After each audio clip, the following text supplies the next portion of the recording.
बीना और चंदर आजादपुर मंडी में साफ सफाई और मेहनत मजदूरी करके अपना पेट पालते थे। शादी के तकरीबन 2 साल बाद बीना गर्भवती हुई। दोनों ही पति पत्नी इस बात से बहुत खुश थे और बेसब्री से नए मेहमान के आने का इंतजार कर रहे थे, लेकिन होनी को शायद कुछ और मंजूर था। एक शाम जब दोनों काम से घर लौट रहे थे तो रास्ते में रेल पटरी क्रॉस करते वक्त चंदर का पैर पटरी में फंस गया। अरे अरे ये मेरा पैर, अरे ये क्या हो गया जी? जल्दी जल्दी पैर निकालने की कोशिश कीजिए। कोशिश तो कर रहा हूँ बीना, लेकिन ये निकल ही नहीं रहा। बीना भी उसकी मदद करने की कोशिश करती है, लेकिन उसका पैर बाहर नहीं निकल पाता। तभी उन्हें ट्रेन की आवाज आती है। जल्दी कीजिए जी, ट्रेन आ रही है।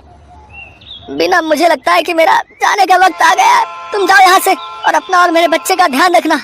मुझे भागे को अपने बच्चे का मुंह देखे बिना ही इस दुनिया से जाना होगा।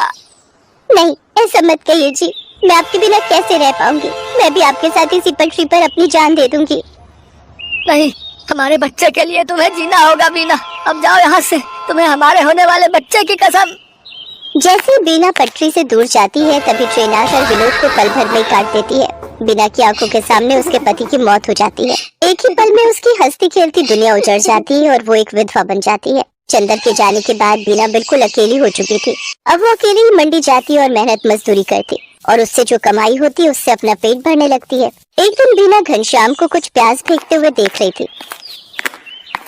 अरे घनश्याम भैया, ये आप क्या कर रहे हैं? कुछ नहीं बहन, जो प्याज खराब हो गए हैं उन्हें अलग करके फेंक रहा हूँ। भैया, अगर आपको कोई प्रॉब्लम ना हो तो जो प्याज आप फेंक रहे हो वो आप मुझे दे दो, वो मुझ गरीब के काम आ जाएंगे। लेकिन बीना बहन, इन आधे सड़े गले प्याजों का आखिर तुम क्या करोगी? वो मैं आपको बाद में बताऊंगी। फिलहाल आप ये खराब प्याज मुझे दे दीजिए। ठीक है बहन, ले जाओ। वैसे भी ये मेरे किसी काम के नहीं।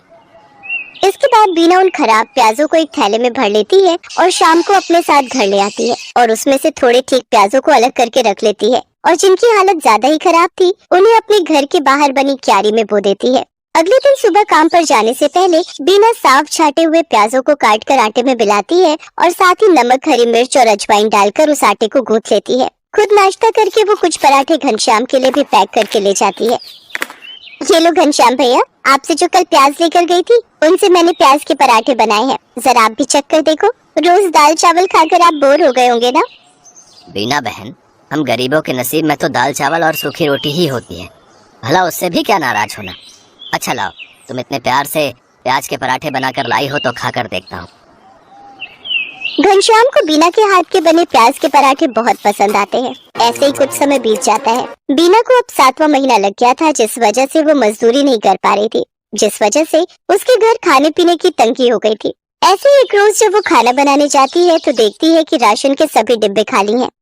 हे भगवान, एक बार को मैं तो भूखी रह लूंगी, लेकिन मेरे अंदर पल रही ये नन्ही जान कैसे भूखी रहेगी? इस हालत में तो कोई मुझे काम भी नहीं दे रहा, अब क्या करूं? हाँ, याद आया, अपनी जमीन में थोड़े प्याज उगाए थे ना, क्यों ना उनको निकाल लूं, वो अब पूरी तरह पक गए होंगे। बीना उन प्याजों को निकालती है और पड़ोस से थोड़ा आटा उधार मांग कर ले आती है। उसके बाद स्वादिष्ट प्याज के पराठे बनाती है। उसके पराठों की खुशबू को सूंघते हुए उसकी पड़ोसन आरती वहाँ पहुँच जाती है। अरे वाह बीना, तेरे घर से तो बड़ी ही अच्छी खुशबू आ रही है। आखिर क्या बनाया है तूने? कुछ नहीं बहन, ये प्याज के पराठे बनाए हैं। लो, तुम भी खाकर बताओ कैसे बने हैं। वाह वाह वाह, क्या स्वाद है बीना तेरे हाथों में। अरे इतने अच्छे पराठे तो ढाबे वाला भी नहीं बना पाता। मैं तो कहती हूँ तू प्याज के पराठे का एक ठेला लगाकर बेच और पैसे कमा। जब ऊपर वाले ने तुझे इस हुनर से नवाजा है कि तू इतना अच्छा खाना बना लेती है तो इसका फायदा उठा। उसके बाद बीना को सही लगी और वो मदद के लिए घनश्याम के पास जाती है। घनश्याम के पास एक पुराना ठेला था जिस पर वो गलियों में जाकर प्याज बेचता था, लेकिन जब उसने मंडी में खुद की दुकान ले ली तब से वो ठेला बेकार ही खड़ा रहता था। घनश्याम वो ठेला बीना को देने के लिए तैयार हो जाता है। घनश्याम शाम को अपना पुराना ठेला लेकर बीना के घर पहुंचता है। ये लो बीना बहन, इसकी मरम्मत मैंने करवा दी है, अब तुम इसका इस्तेमाल कर सकती हो। आपका बहुत बहुत शुक्रिया घनश्याम भैया, आपका ये एहसान मैं कभी नहीं भूलूंगी। अगले दिन सुबह जल्दी उठकर बीना सारी तैयारी कर लेती है और मंडी में जाकर अपने प्याज के पराठों का ठेला लगा लेती है। लेकिन काफी देर तक जब कोई ग्राहक नहीं आता तो वो सोचती है, हे भगवान, दिन ढलने को आ गया लेकिन अभी तक एक भी ग्राहक नहीं आया। अगर ऐसे ही चलता रहा तो मैं अपने होने वाले बच्चे को क्या खिलाऊंगी? लगता है अब बिजनेस चलाने के लिए कोई तरकीब लगानी होगी। एक काम करती हूँ, कम दाम करके बेचती हूँ। एक बार मेरे पराठों का स्वाद सबकी जुबान पर चढ़ गया तो वो कहीं और जा ही नहीं पाएगा। इतना सोचकर बीना आधे दाम में प्याज के पराठे बेचने लगती है। कम दाम में बहुत सारे लोग बीना के पराठे खाने लगे। कुछ दिन बीना ने सबको कम दाम पर ही पराठे बेचे, लेकिन फिर जब उसके ग्राहक बढ़ गए तो उसने रेट बढ़ा दिए। लेकिन तब तक वो पूरी मंडी में प्याज के पराठों वाली के नाम से मशहूर हो चुकी थी। कुछ ही दिनों में उसकी अच्छी खासी कमाई होने लगी थी। वो भगवान के आगे हाथ जोड़कर बोलती है, हे भगवान, तेरी कृपा से और कुछ अच्छे लोगों की मदद से मेरा काम बहुत अच्छा चल पड़ा है और मैं अच्छी खासी कमाई कर लेती हूँ। बस मुझ पर ऐसी ही अपनी कृपा दृष्टि रखना ताकि मैं अपने बच्चे को एक अच्छी जिंदगी दे सकूं। कुछ ही दिनों में बीना खुद का ढाबा खोल लेती है। अब उसकी खूब अच्छी कमाई होने लगी थी। उसका काम और बढ़ गया था, इसलिए उसने अपनी मदद के लिए 2 लाचार औरतों को रख लिया था।